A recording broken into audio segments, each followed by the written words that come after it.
नफरत की लाठी तोड़ो, लालच का खंजर फेंको, जिद के पीछे मत दौड़ो, तुम प्रेम के पंछी हो देश प्रेमियों, आपस में प्रेम करो देश प्रेमियों। नमस्कार, मेरा नाम प्रवीण रामकृष्ण कठारे। आम्ही राहुल सरांच्या यात्रेमध्ये सामील होऊ इच्छितो, कारण त्यांचे विचार आम्ही जरी पाहू शकलो नसलो पण त्यांचे विचार आणि त्यांचा आवाज हा आमच्यापर्यंत येतो आहे आणि हे सगळे जनता जमलेली आहे। वातावरण आम्हाला अतिशय आनंदी वाटते आणि त्यांचे जे विचार आहेत ते खूप छान आहेत।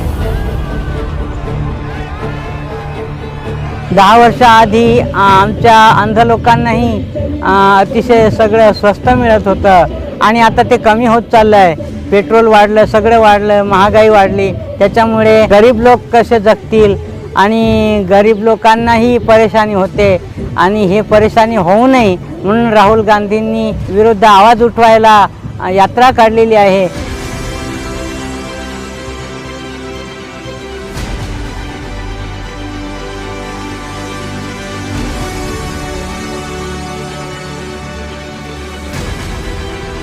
आरोग्य, शिक्षण या सर्व गोष्टी चांगल्या होतील। विनोबा भावे, गांधीजी, बाबा आमटे हे जसे पैदल चालत होते, आज त्यांच्या रूपात राहुल गांधीजी आम्हाला भेटत आहेत, हे आमच्यासाठी अतिशय आनंदाची गोष्ट आहे।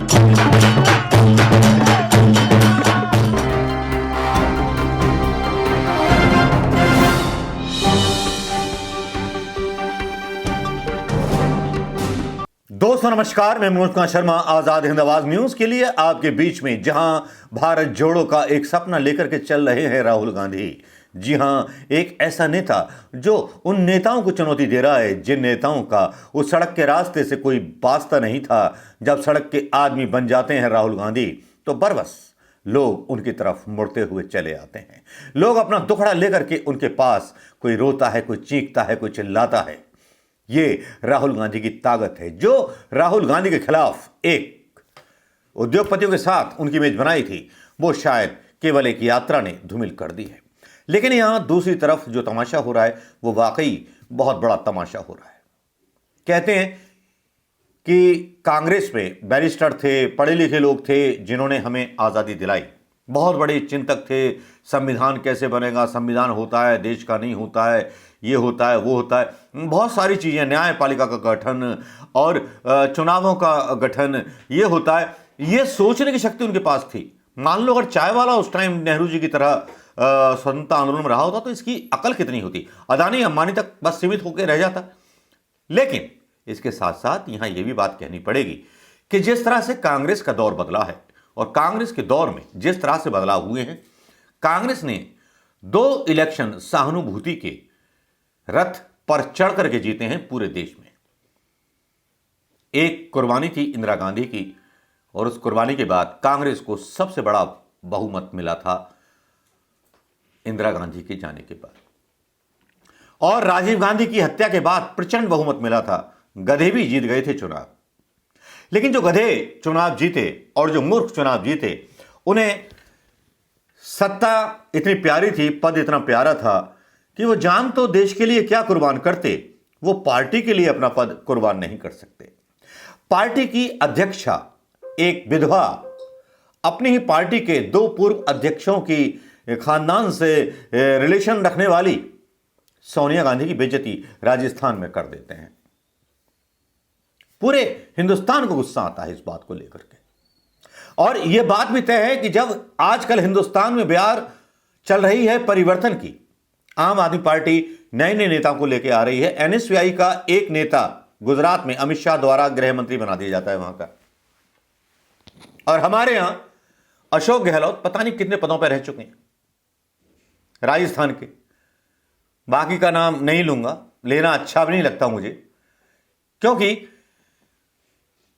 जो देश के कांग्रेस के निर्माता थे गांधी परिवार के लोग, वो अपनी कुर्बानियां देके चले गए, लेकिन ये पार्टी के लिए अपना पद कुर्बान करने को तैयार नहीं है, केवल इस बात पर कि लोग बर्दाश्त नहीं करेंगे और वो अपना खेला करने के लिए तैयार हैं।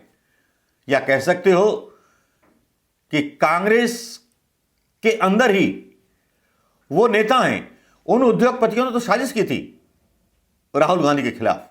लेकिन क्या G23 के ये नेता भी मिले हुए थे, या मल्लिका अर्जुन का चुनाव उस दिन होना, दिग्विजय सिंह का वहां आना, क्या वो कांग्रेस के कत्ल की रात थी, या मल्लिकार्जुन खड़गे G23 के हाथों में पर्दे के पीछे से खेल रहे थे?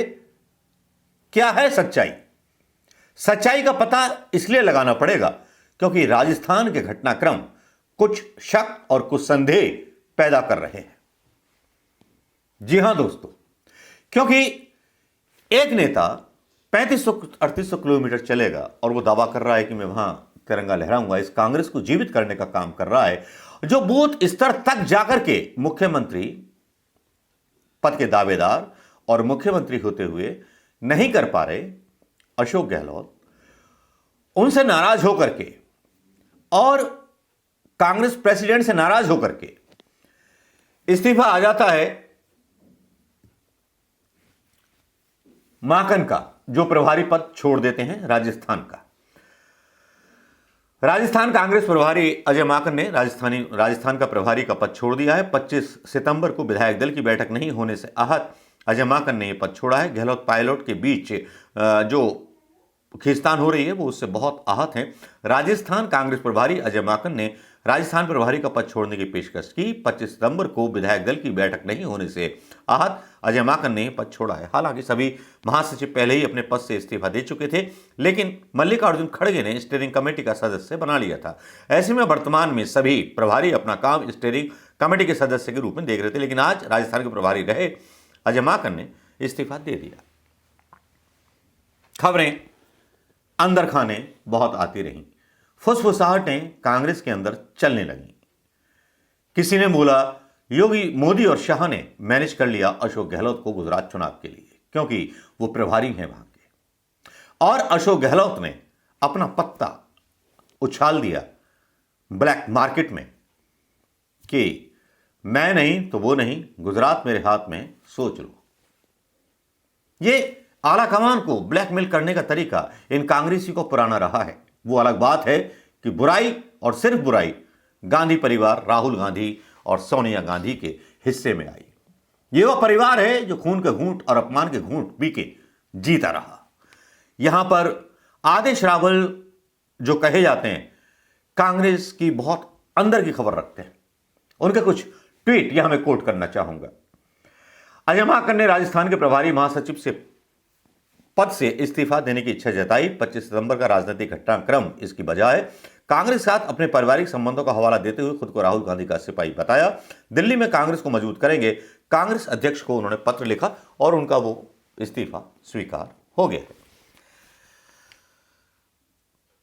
अजय माकन के पद से जो लवो-लिवाव निकलता है वो ये है कि 25 सितंबर को बगावत हुई थी, कराई गई थी। वर्तमान राष्ट्रीय कांग्रेस अध्यक्ष और निवर्तमान प्रभारी महासचिव को शर्मिंदगी का सामना करना पड़ा। सोनिया गांधी के बारे में उल्टा सीधा बोला गया, जिसके बारे में आके अशोक गहलोत ने मीडिया के सामने बस एक जादूगरी वाला पासा फेंक दिया कि मेरी गलती है, मैं नहीं मना पाया। लेकिन अब इससे कि आगे की दास्तां मुझसे सुन के तेरी नजर डगमगा जाएगी, ये मुकद्दर के सिकंदर का गाना याद आ जाता है। आना भी चाहिए, क्योंकि धर्मेंद्र राठौर नाम तो सुना ही होगा आपने। राजस्थान की राजनीति में समर्थक कहे जाते हैं अशोक गहलोत के। जी हां, ये वही राठौड़ हैं जो शांतिवाल धारीवाल और वो नेता जिन्होंने मीटिंग ही नहीं होनी थी, मल्लिकार्जुन खड़गे उस टाइम गए हुए थे, उनको अब इस भारत जोड़ो यात्रा की अनौपचारिक जिम्मेवारी दी गई है। 25 सितंबर की घटना के बाद धर्मेंद्र राठौर को अनुशासनहीनता का नोटिस दिया गया था। सीएम गहलोत के काफी नजदीकी माने जाते हैं। आला कमान क्या इसका संज्ञान लेगा?